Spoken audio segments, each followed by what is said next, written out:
espero que o Congresso seja proveitoso e que, de facto, possamos recolher informações, ideias e trocar opiniões ao longo destes 2 dias. Esta mesa redonda tem como tema, e eu peço desculpa, fiquei na dúvida se qual a língua é utilizada a falar. Se eu utilizar espanhol, ninguém entende porque eu não sei falar espanhol. Se eu utilizar espanholês, julgo que também, como costumamos dizer em português, está pior emenda que soneto.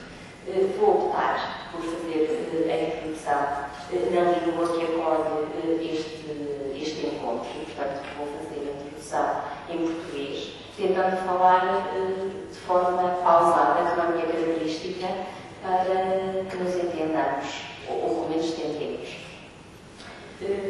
Esta mesa redonda tem como título o novo Plano Geral de Contabilidade Espanhol no contexto da Organização Contabilística Internacional. Quando me convidaram para estar presente nesta mesa, foi ler, obviamente, o título está associado. E a primeira coisa que me lembrei foi, de facto, que contabilidade não é a minha área, mas de alguma forma está associada, até porque a contabilidade fornece-nos instrumentos, demonstrações financeiras, informação de natureza financeira e económica que nos permite apoiar a nossa tomada de decisão. A tomada de decisão tanto a nível interno como a nível externo.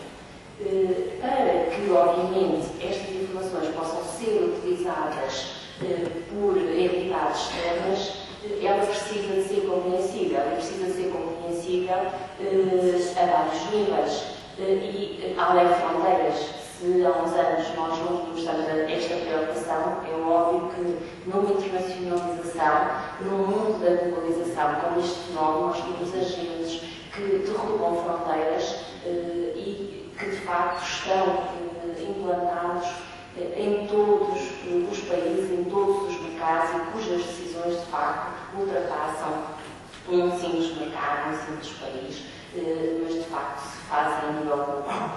E neste aspecto, de facto, a informação precisa de ser compreensível para todos os seus utilizadores.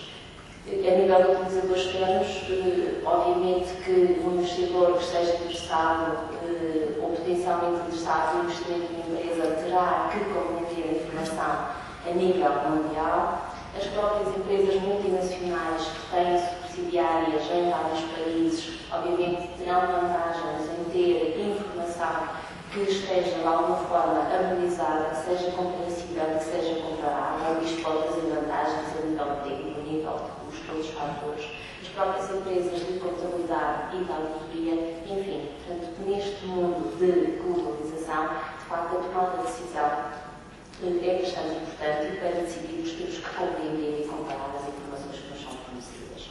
Julgo que, face a esta lógica de contexto internacional, é preciso harmonizar e é preciso tentar, de alguma forma, seguir princípios que nos permitam tornar a informação, as demonstrações financeiras a nível europeu compreensíveis, obviamente, noutros países.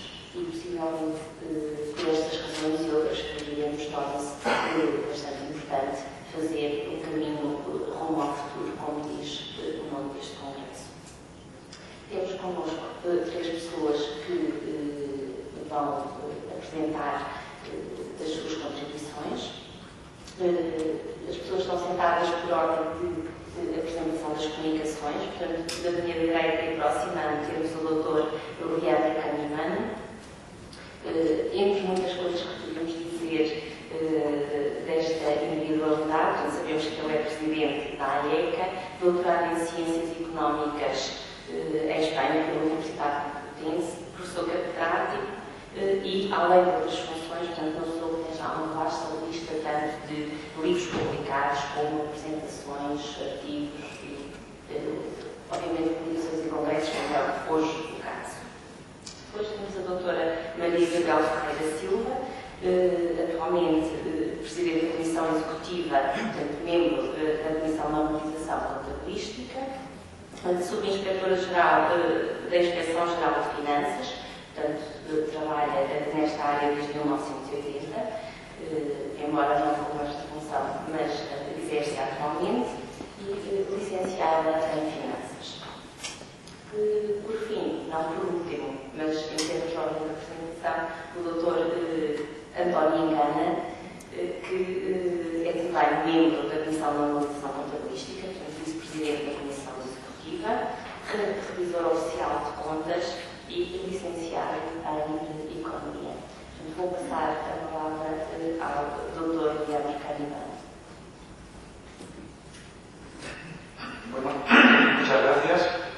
Estoy encantado de compartir esta mesa con los colegas portugueses.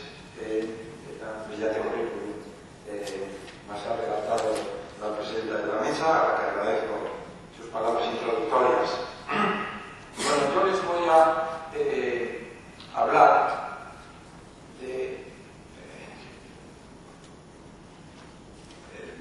una pequeña parcela de toda esta reforma contable sobre la que anteriormente ha hecho referencia el presidente del ICAC. Lógicamente, a la hora de pensar en algún tema que tuviera interés o que tuviera novedad y que inclusive pudiera escribir porque forma parte de la revista que les ha entregado a todos el encuentro, pues pensé en que este podía ser un tema de índole general y que pudiera tener algún interés. Pero antes de llegar al tema concreto, permítanme que a título de recordatorio simplemente les recuerde, ya que nos encontramos en una mesa en que habla pues de las reformas en los respectivos países, pero en el ámbito de la Organización Contable Europea. Y por lo tanto, podría recordar que dentro de la Unión Europea, ya desde el año 2000, por empezar en una fecha muy lejana, porque se remonta todo este movimiento, inclusive a 5 años antes, se produjo una comunicación de la Comisión Europea dirigida al Consejo y al Parlamento sobre la nueva estrategia de información financiera que se debería adoptar. En esa comunicación se diseñaba, por así decirlo, un nuevo modelo de información financiera.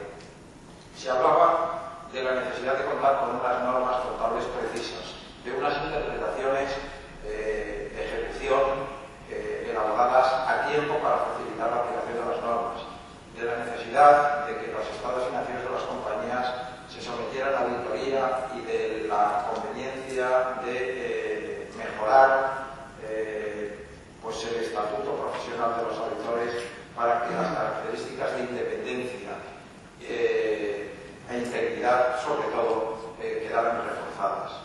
También se era ya consciente en aquel entonces de que está muy bien tener normas y que hace falta que estas sean muy buenas, porque luego los que las tienen que aplicar naturalmente son las personas implicadas en la dirección de las compañías.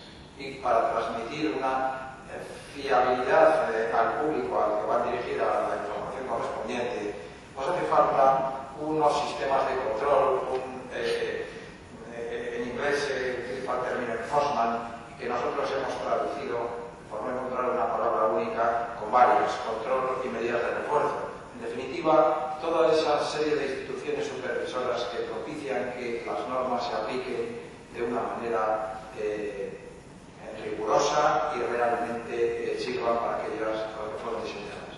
Pues bien, sobre todo ese nuevo modelo, sea en una dirección u otra, desde el ámbito de la Unión Europea han venido produciéndose disposiciones, recomendaciones, etc. Quizá las que atañen a la primera parcela, a la que se refiere a las normas contables e interpretaciones, hayan sido las que hayan tenido un desarrollo a nivel de la propia Unión más general, puesto que muchas de las restantes han quedado a ese nivel en el plano de recomendaciones, dejando todavía más libertad de acción a los Estados miembros. En concreto, en el ámbito de normas de interpretaciones contables, las nuevas disposiciones legales emanadas de la Unión Europea llegaron en el año 2002 con el reglamento del Consejo y el Parlamento, que ya todos conocen, y que asumió la utilización de las normas internacionales de contabilidad, las cuales pues, continuaron siendo publicadas por sucesivos reglamentos que año tras año, desde entonces ahora, pues se han venido publicando.